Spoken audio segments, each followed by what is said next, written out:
Muito bem, vamos hoje estar dando continuidade ao livro de Ruth. Estamos no finalzinho, no capítulo 4.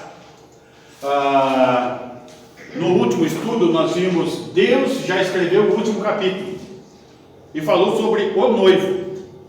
Hoje nós vamos estar no segundo aspecto de que Deus já escreveu o último capítulo, a noiva.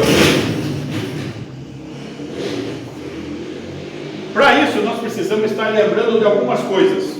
Primeiro, ainda de um aspecto do noivo, a fidelidade pactual de Boaz. Vamos entender esse aspecto, que é um aspecto de suma importância para a boa compreensão do livro de Ruth.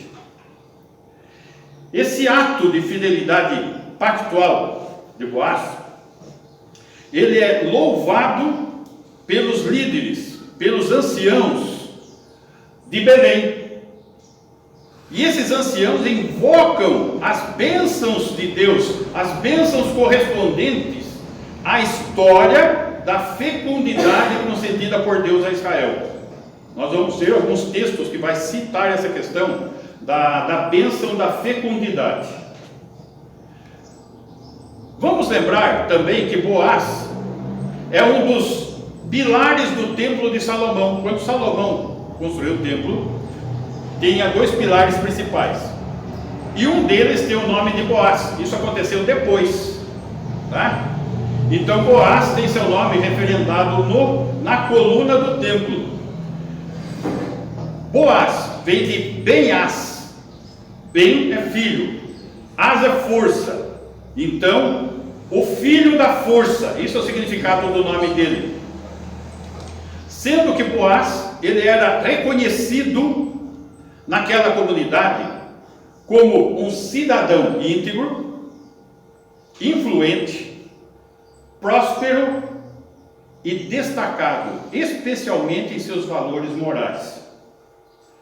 E ele se tornou, devido à sua fidelidade pactual, o instrumento de Deus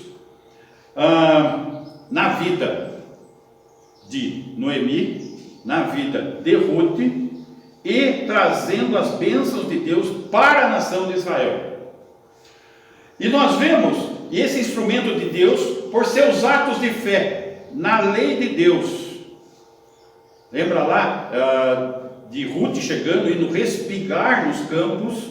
Isso é uma lei de Moisés, aonde o estrangeiro, o pobre, a viúva teria direito de respigar na propriedade da pessoa, tá? E ele, temente a Deus, recebeu Ruth respigando e demonstrando o quê? Sua preocupação com a lei de Deus, sua preocupação com as viúvas, com os pobres, com os estrangeiros, e tudo isso em função da sua fé, em especial no pacto abraâmico e palestino. Por que eu estou citando isso?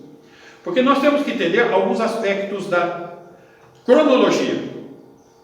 O que Boaz tinha da revelação de Deus para ele crer? Nós temos hoje a Bíblia toda, mas naquele momento ele não tinha. O que ele tinha da Bíblia revelado naquele momento para ele crer? Tá? Ele tinha o pacto abraâmico e ele tinha o pacto palestínico. O pacto davídico ele não tinha ainda. Davi veio depois. A nova aliança ele não tinha ainda. Então ele tinha a luz da nova aliança e a luz da nova aliança, não, do pacto abraâmico e do pacto palestínico. Esse aspecto que é a fidelidade pactual. Ele tinha a lei mosaica, o pacto abraâmico e o pacto palestínico. Essa era a luz da palavra de Deus que ele tinha. E era nisso que ele cria, é nisso que ele se devotava. Vamos ver alguns aspectos disso. É importante a gente enxergar. Gênesis 12, 1 e 3. Para nós entendermos a base da fé do Boaz, dos anciãos, da nação e da nova fé de Ruth. Ora, disse o Senhor a Abraão: sai da tua terra, da tua parentela, da casa de teu pai, e vai para a terra que te mostrarei. 2. De ti farei uma grande nação. Ali já é uma nação. Lá em Abraão ainda não existia. E te abençoarei. Aqui tem um ciclo. Lembra o ciclo dos juízes? Pecava, disciplina. Arrependia, bênção. Tá? A bênção mediante a fidelidade. Nós vamos ver isso no pacto palestínico. Que é isso que ele, o povo, enxergava essa questão. E te engrandecerei o nome. Se tu uma bênção. E bênção. 3. Abençoarei os que te abençoarem, amaldiçoarei os que te amaldiçoarem, em ti serão benditas todas as famílias da terra. Ou seja, já se visualizava que através do Deus de Abraão, as bênçãos atingiriam todas as famílias, a terra. Ok? Capítulo 13, versículo 16. Farei a tua descendência como o pó da terra. Olha o aspecto que eu falei qual foi o termo que eu tenho? De fecundidade. Fecundidade. Como o pó da terra. De maneira que se alguém puder contar o pó da terra, então se contará também a tua descendência, a descendência de Abraão. Tudo isso está dentro do pacto abraâmico. E é nisso que estava a fé depositada. Lembra que Abraão, nós vimos isso quando estudamos Hebreus, que ele vivia em tendas porque ele estava aguardando o estabelecimento dessa promessa. Por isso ele não estabeleceu. Tá? Capítulo 17, versículo 1. Quando atingiu Abrão a idade de 99 anos, apareceu-lhe o Senhor e disse-lhe: eu sou o Deus Todo-Poderoso, anda na minha presença e ser perfeito. Nota, Deus está atuando com ele do capítulo 12 ao capítulo 17. Tá? 2. Farei uma aliança entre mim e ti, e te multiplicarei extraordinariamente. Fecundidade de novo. 3. Prostrou-se Abrão, rosto em terra, e Deus lhe falou. Note, ele com 99 anos, velho, e ele não tinha filho. 4. Quanto a mim, será contigo a minha aliança, o pacto abraâmico. Serás pai de numerosas nações, não é só Israel não. Vamos lembrar que os árabes também são filhos de Abraão. 5. Abraão já não será o teu nome, e sim Abraão, não Abrão, mas Abraão, porque por pai de numerosas nações te constitui. Essa é a razão da mudança do nome, porque Deus fez uma promessa. Tá? 6. Far-te-ei fecundo extraordinariamente. Voltou na fecundidade de novo. De ti farei nações, e reis procederão de ti. 7. Estabelecerei a minha aliança entre mim e ti, e a tua descendência no decurso das suas gerações. Aliança perpétua. Não cessou, não parou. Então, enquanto isso não se cumprir, não se cumpriu a aliança no seu aspecto total. Tá? Para ser o teu Deus e da tua descendência. 8. Dar-te-ei a tua descendência a terra das tuas peregrinações, toda a terra de Canaã, em possessão perpétua, e seria o seu Deus. Agora, essa possessão da terra será o quê? Meus irmãos, essa possessão da terra, Canaã é na terra ou no céu? Na terra. Vocês já perceberam que tem corinho que canta Canaã como no céu? Canaã irei morar. Está errada essa doutrina, porque não é essa a promessa que Deus fez. A promessa que Deus fez é Canaã terrena para a nação de Israel, perpétua. Capítulo 15, Volta um pouquinho. Versículo 1 e 2.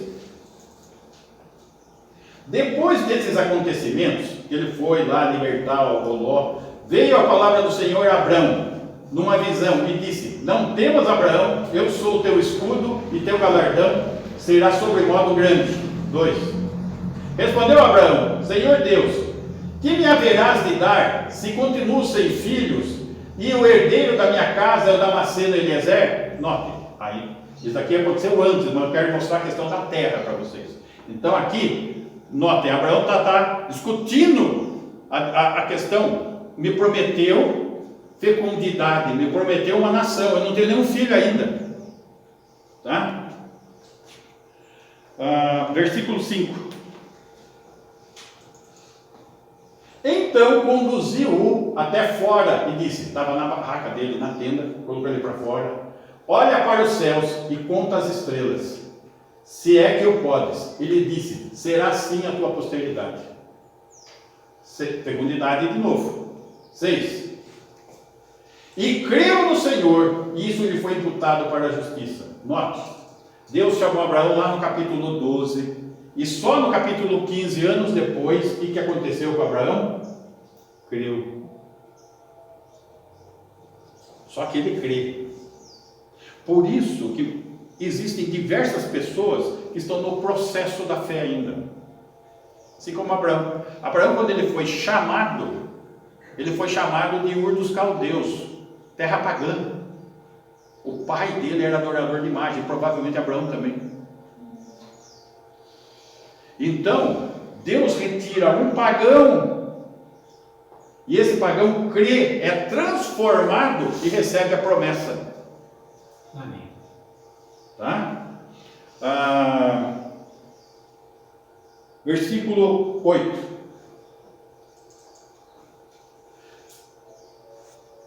Perguntou-lhe Abraão: Senhor Deus, como saberei quem de possuí-la? O quê? A terra.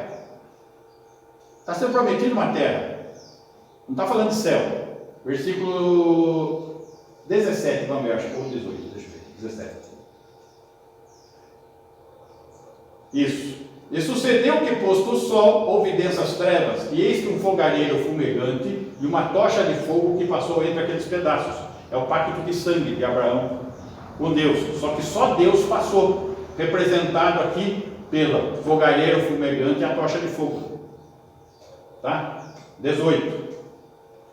Naquele mesmo dia fez o Senhor aliança com Abraão, dizendo: a tua descendência, que é a nação que ainda estava sendo prometida, ele não tinha um filho ainda, dei, ó verbo, esta terra, desde o rio do Egito até o grande rio Eufrates. Aqui esse pequeno mapinha que eu fiz. Rio Eufrates aqui em cima, mar Mediterrâneo, rio Jordão, rio do Egito aqui embaixo, ou seja, a Palestina inteira é a terra prometida. Está aqui no pacto. Então, é uma promessa terrena para a nação de Israel. E qual que era a fidelidade pactual de Boaz? No pacto abraâmico e na lei mosaica, que era a revelação que ele tinha. Ok? Então nós temos que entender o cenário até da fé que ele tinha. Ele estava crendo no quê? O que ele estava aguardando? Por que a fidelidade? Ele estava aguardando receber tudo isso. Ok? Como uma bússola, né? Sim, isso. A base da vida dele estava O pacto. Isso. Então a fidelidade pactual de Boaz. Ok? Agora nós vamos ver a fidelidade de fé de Ruth. Ela está crendo no Deus de Israel, ela está compreendendo essas coisas que Boaz já cria, e ela está colocando toda a sua vida, depositando a sua fé integralmente no Deus de Israel, no Deus de Abraão. Tá? Então nós vemos Ruth chegando em Belém, e o testemunho de fé e de vida dela chama a atenção da população, dos anciãos e de Boaz. Note que todo o diálogo de Boaz com Ruth, desde o início, é o quê? O testemunho de fé de Ruth. Foi o que ressaltou o testemunho de fé de Ruth. Agora vamos para o nosso texto. Ruth, capítulo 4, versículo 11. E nós vamos ver a parte A.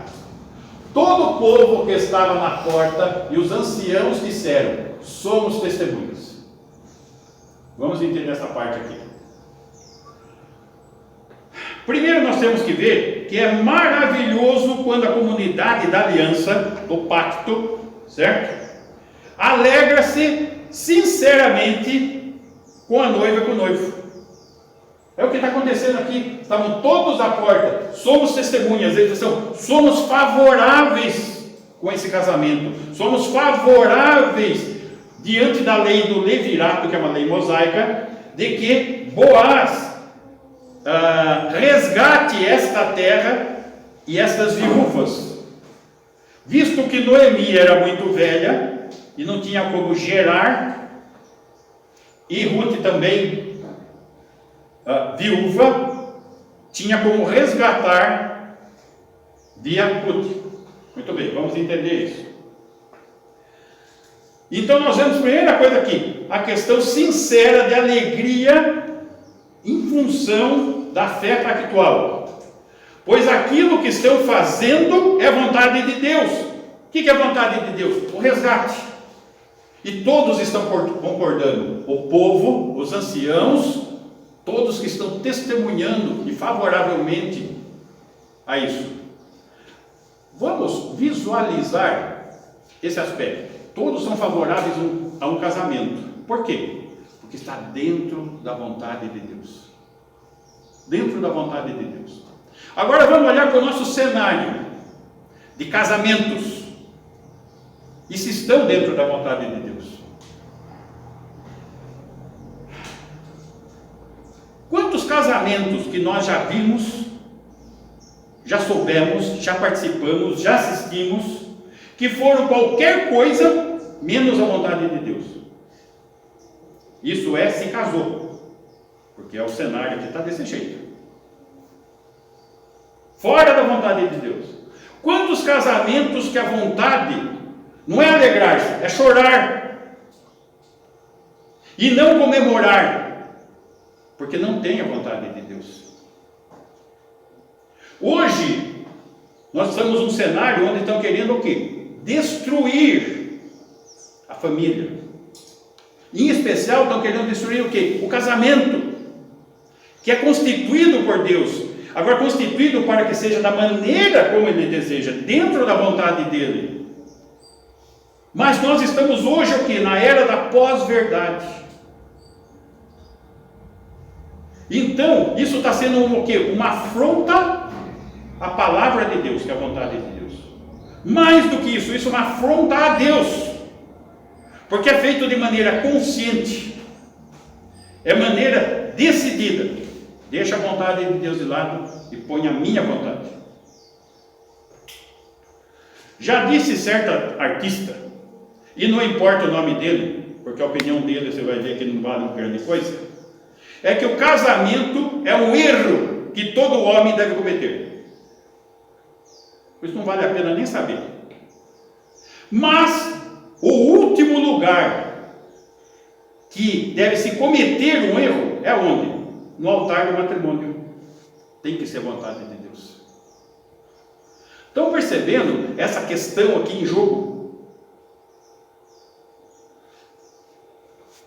Note a importância deste noivado dentro da vontade de Deus. E todos estão se alegrando, todos estão abençoando, porque está dentro da vontade de Deus.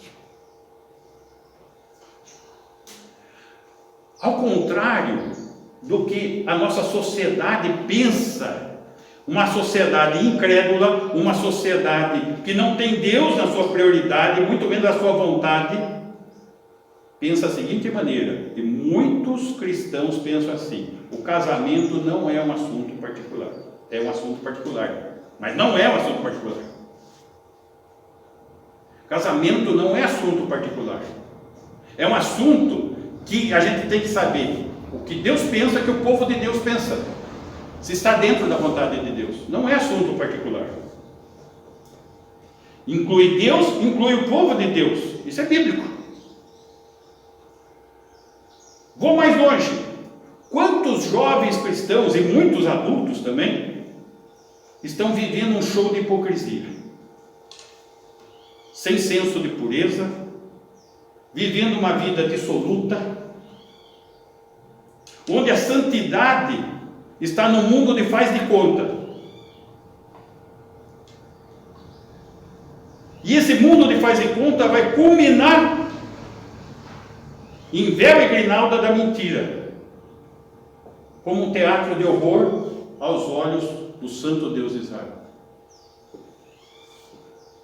Isso eu não estou falando do mundo, estou falando de véu e grinalda, estou falando dos crentes, das igrejas. Aonde garotos das nossas igrejas, eu vejo sentado aqui na praça, com a namoradinha no colo. Igreja, na praça, aqui na frente de todo mundo.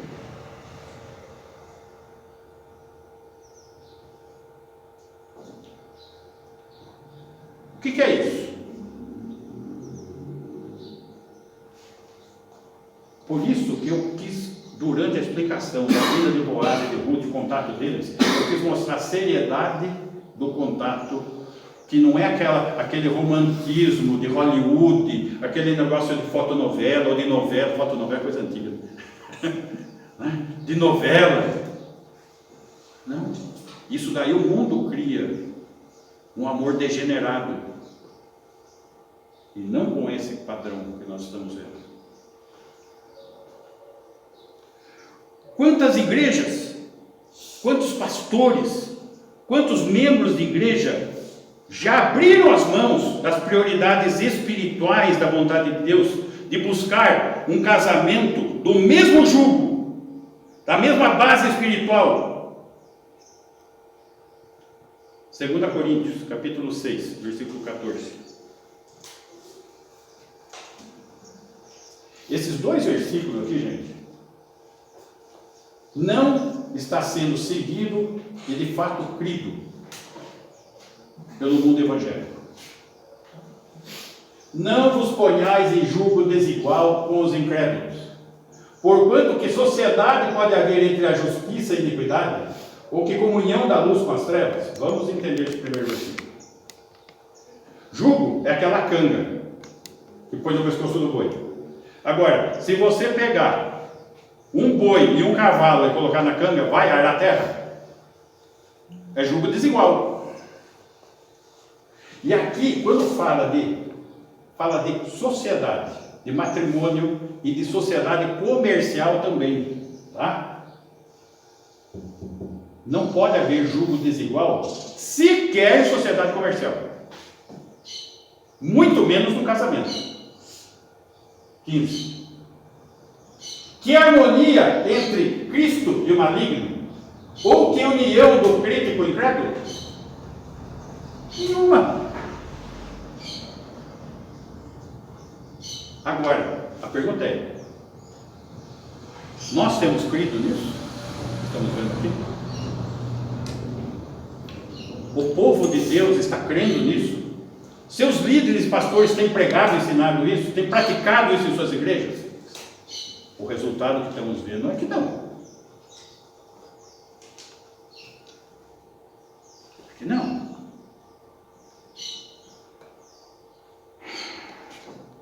Volta lá, Bia, por favor. Então, o critério de união, o que Deus ajuntou, não separe o homem. Esse é o critério da união. Também não tem sido seguido. Percebam, hoje nós temos uma terça parte dos líderes evangélicos casados mais de uma vez. Ou seja, não poderia ser líder.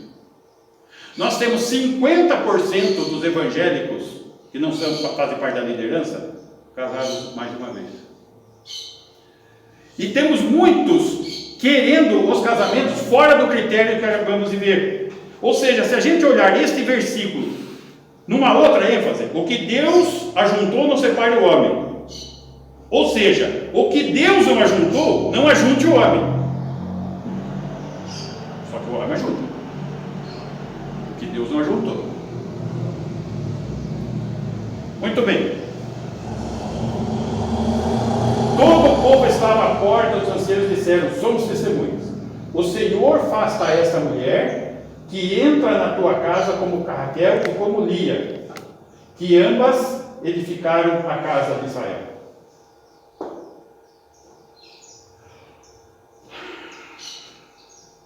Aqui, as testemunhas que estão lá na porta da cidade, elas desejavam que Ruth concebesse para Boaz uma grande família, como foi com Raquel, Lia e Jacó, formando o que? As 12 tribos, a nação, que foi uma questão do pacto. Deus prometeu uma nação.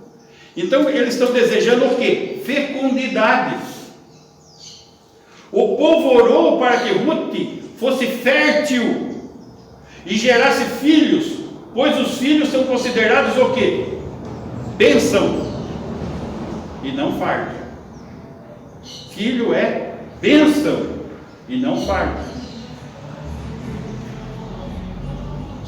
Precisamos ter muito cuidado com isso, porque a consciência e o pensamento humano está taxando filhos de fardo e não de bênção. Salmo 127, verso 3. 127, verso 3. Herança do Senhor são os filhos, o fruto do ventre, o seu galardão. 4. Como flechas na mão do guerreiro, assim os filhos da mocidade. 5. Feliz o homem que enche deles, dos filhos, a sua aljava. Não será envergonhado quando pleitear com os inimigos à porta. Filhos são bênçãos. Acho que muitos filhos, muitas vezes, não estão sendo bênção porque os pais não estão educando e abençoando e dando diretrizes. Daí nós vemos filhos mal educados, que não foram educados segundo o critério bíblico, né? Lá de Deuteronômio, põe lá, 6, versículo 6.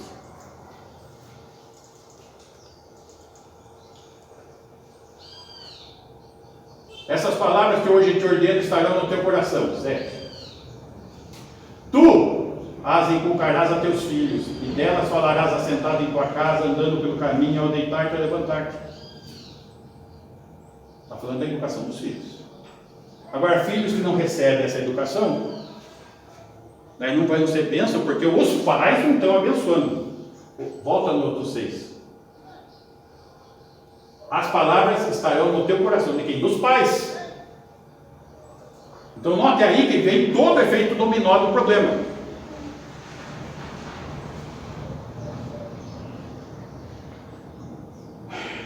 Nos Estados Unidos, 1,5 milhão de bebês são mortos no ventre das mães, como se fossem tumores. Por ano. 1,5 milhão de abortos. Um detalhe, desde o governo Clinton, lembra do Clinton lá atrás? Ele aprovou uma lei de aborto autorizado até os 9 meses. 9 meses.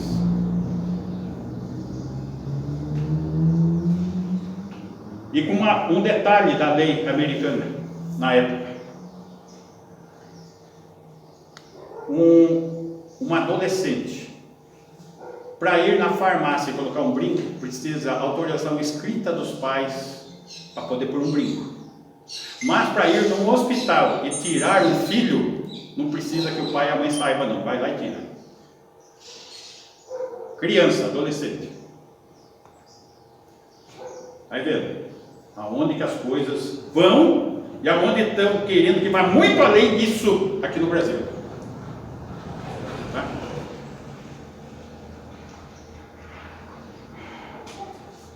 Disse uma enfermeira americana, cristã,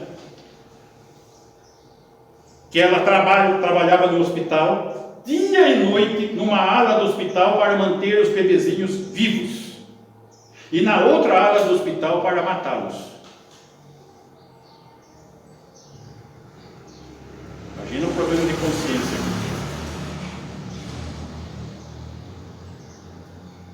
O que Deus vai dizer de tudo isso, gente? Olha a nossa sociedade, olha a sociedade deste mundo, olha o que estão pregando, o que estão falando, o que estão praticando, o que estão apoiando. O que Deus acha de tudo isso?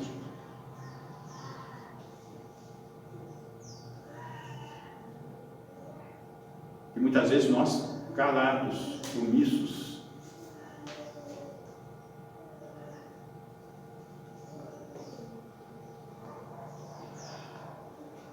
Pode botar lá no texto, por favor. 14. E tu, Boaz, ate valorosamente em Efrata e faze-te nome afamado em Belém.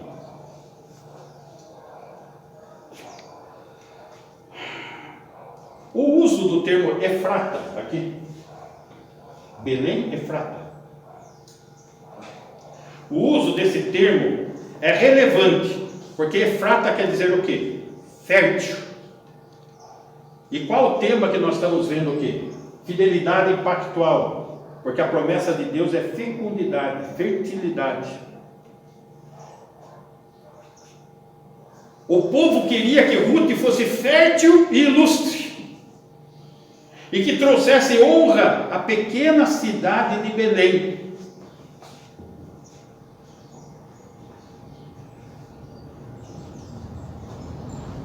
Mas essa cidade se tornaria muito mais conhecida depois.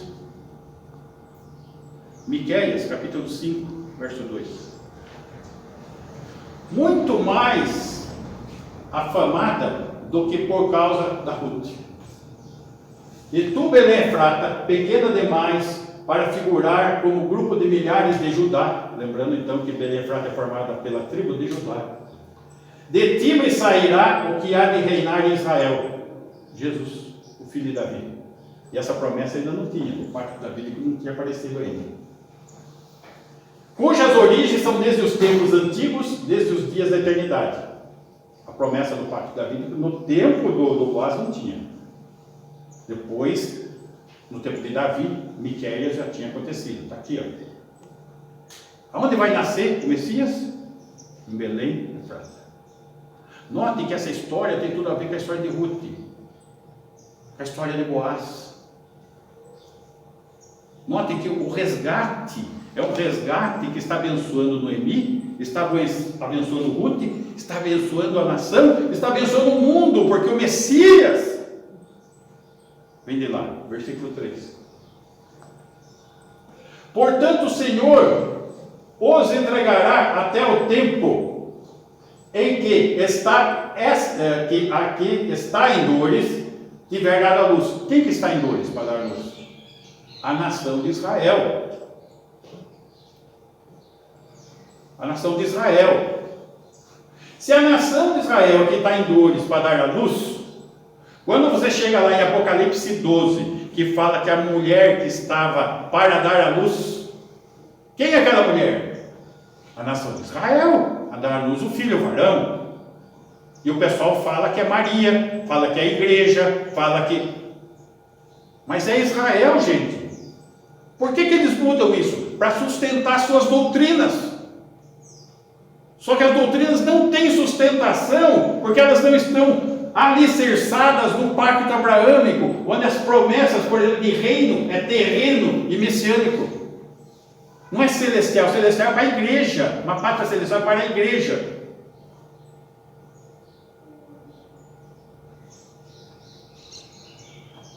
Muito bem.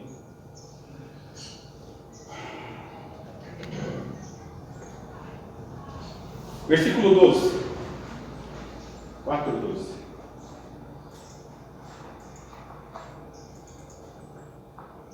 Seja a tua casa como casa de Pérez, que Tamar teve de Judá, pela prole que o Senhor te der desta jovem. Te der a quem? A Boaz, a jovem Ruth. O que está acontecendo aqui? O povo da cidade, lá reunido à porta, testemunhando o casamento, o povo da cidade desejava que a casa de Boaz fosse como a casa de Pérez, sendo que Pérez foi o mais importante dos filhos de Judá. o mais promissor, e também ancestral de Boaz, porque o Pérez é que mudou para essa região e formou essa cidade, é um dos implantadores dela, e ancestral dos belemitas, de Belém, alguém oportuno para ser mencionado, porque está mostrando a sequência daquilo que está estabelecendo a vontade de Deus, pela prole que o Senhor te der dessa jovem, demonstrando o quê? Um pedido de fé, pois não estão orando pela fecundidade natural, não é isso, mas pelo dom de Deus, referindo-se ao herdeiro, para se cumprir a lei do levirato, para se cumprir a aliança mosaica, para se cumprir os aspectos de fecundidade da nação, do aspecto de fé, da vontade que Deus prometeu. Note quantas mudanças ocorreram na vida de Ruth, lá em Moabe, pelo fato dela ter exercitado fé em Deus. No primeiro momento, saiu de lá o quê? Pobre, viúva, andarilha, ela com a sogra, sem esperança, sem perspectiva, voltando para Belém. Mudanças foram ocorrendo, o exercício de fé foi acontecendo da parte de Ruth. Isso foi trazendo uma bênção para Noemi, porque ela começou o início de um processo de restauração. E Ruth passou da solidão ao amor. Ruth, ela estava numa luta, numa labuta, respigando, agora em descanso, da pobreza para a riqueza, da preocupação que ela tinha do dia a dia para a segurança, do desespero que ela estava para a esperança. E agora, nesse ponto, ela não é mais Ruth a Moabita, mas sim Ruth a esposa de Boaz. Assim como em Boaz temos visto uma tipologia de Cristo, isso temos visto já estudo, pós-estudo, como resgatador, Jesus é o nosso resgatador, podemos ver uma das várias imagens da igreja na noiva resgatada pelo noivo. Cristo é o noivo, a noiva é a igreja. Efésios capítulo 5, versículo 24.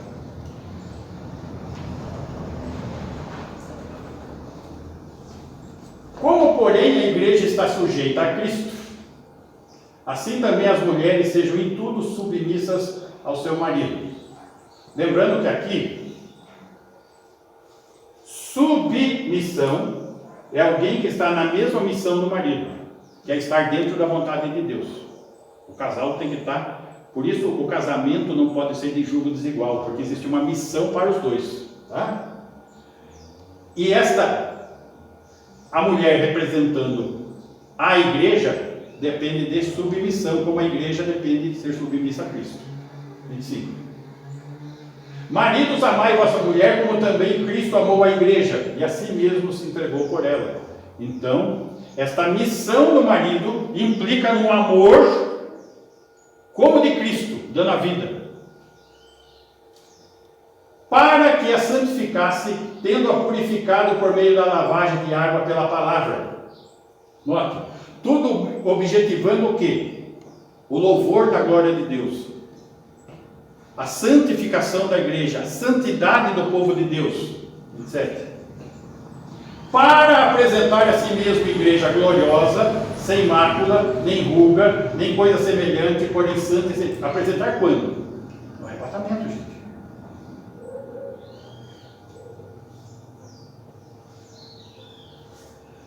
Então, Jesus morreu pela igreja, está no passado. Purifica e sustenta a igreja, está no presente. Somos nós. E um dia apresentará a igreja gloriosa, no futuro, no arrebatamento. E celebrará esse casamento lá nos céus. E voltará com essa esposa ataviada. Sem mácula, gloriosa, sem mácula, ruga, coisa semelhante, santa, sem defeito. Ele vai voltar com a igreja desta maneira. Apocalipse 19, encerrando, versículo 6. Então ouvi uma voz de numerosa multidão, como de muitas águas, e como de fortes trovões, dizendo: Aleluia! Pois reina o Senhor nosso Deus, o Todo-Poderoso. Está falando do reino milenar, aqui na frente. Pacta branca. 7. Alegremos-nos. Ó, alegria do casamento. Alegremos-nos, exultemos e demos-lhe a glória, porque são chegados o quê? As bodas, o casamento do Cordeiro. O noivo e a noiva estão juntos. Cuja esposa, a noiva já não é mais noiva, a esposa. Cuja esposa a si mesma já se ataviou. Já está ornamentada. 8. Pois lhe foi dado vestir-se de linho finíssimo, resplandecente e puro. Essa é a roupa do cidadão dos céus. Porque o linho finíssimo são os atos de justiça dos santos. Notem, tudo aquilo que fizemos para o louvor da glória de Deus está aqui. Está representado aqui. Na sua igreja, resplandecente. Versículo 9. Então me falou o anjo: escreve: bem-aventurados aqueles que são chamados à ceia das bodas do Cordeiro. E acrescentou: são estas as verdadeiras palavras de Deus.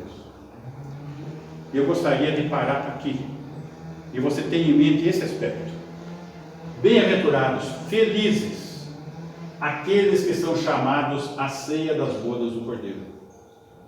É a igreja, está falando da igreja, gente. Da minha vida, da sua vida. Da minha fé, da sua fé. Vivida, praticada, como temos por exemplo Ruth. É alegria, é felicidade poder fazer parte disso. Temos que valorizar isso, temos que compreender isso, temos que viver isso, temos que dar dimensão nisso. E isso na prática, precisamos muito de sabedoria e direção de Deus. A palavra de Deus está aí, nós temos ela completa em nossas mãos. Não vamos nos amoldar ao mundo.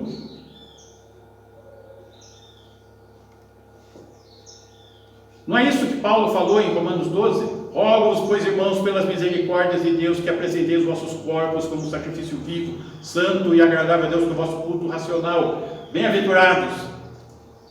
Não vos conformeis com este século, com esse mundo. Não toma forma do mundo, esses ensinamentos do mundo, essa base do mundo. Mas transformai-vos pela renovação da vossa mente. Coloca a palavra de Deus na sua cabeça e viva. Transforma a mente, para que experimenteis qual seja a boa, agradável e perfeita vontade de Deus. A vontade de Deus é boa, agradável e perfeita. Precisamos crer nisso, só que precisamos viver isso. Fé, ela exige ação. A fé, ela não é passiva, ela é ativa. Precisamos viver a fé. Só que para isso precisamos da força do Senhor, porque nós somos fracos. Precisamos depender dele para viver isso. Mas tenhamos isso em mente. Bem-aventurados aqueles que são chamados à ceia das bodas do Cordeiro.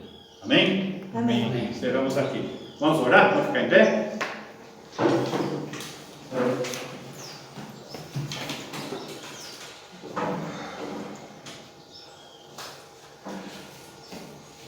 Senhor, agradecemos pela Tua palavra, que nos constrange, Senhor, a uma vida de santidade, uma vida de pureza, uma vida de dependência, uma vida, Senhor, que precisamos praticar o que cremos, uma fé ativa. Ajuda-nos, ó Deus, porque somos falhos e fracos e precisamos a cada momento, a cada dia de Ti. E que possamos, na força do poder do Senhor, vivermos em vitória. Para assim podemos louvar a Tua glória, porque somente o Senhor é digno de todo louvor. Para isso, ó Deus, que possamos estar sempre tendo em mente, e dependentes e abençoados por Ti, e que o amor de Deus o Pai seja com cada um de nós. Que a superabundante graça de Deus o Filho, o Messias, o nosso Senhor, seja presente em superabundante graça. E que Deus, o Espírito Santo, que nos cela, que nos guarda, que nos conduz, Senhor, nos consolando e ensinando, seja com cada um de nós agora e sempre. Amém. Amém. Bem, irmãos? Pastor, lembrando que nossos irmãos, para compartilhar aí os nossos cultos, né? Nas redes sociais, nos seus contatos, Sim. porque tem muitas pessoas que estão precisando às vezes de uma palavra, né? Sim. Importante Então é é muito compartilhar, hein, importante, gente? viu? Joia.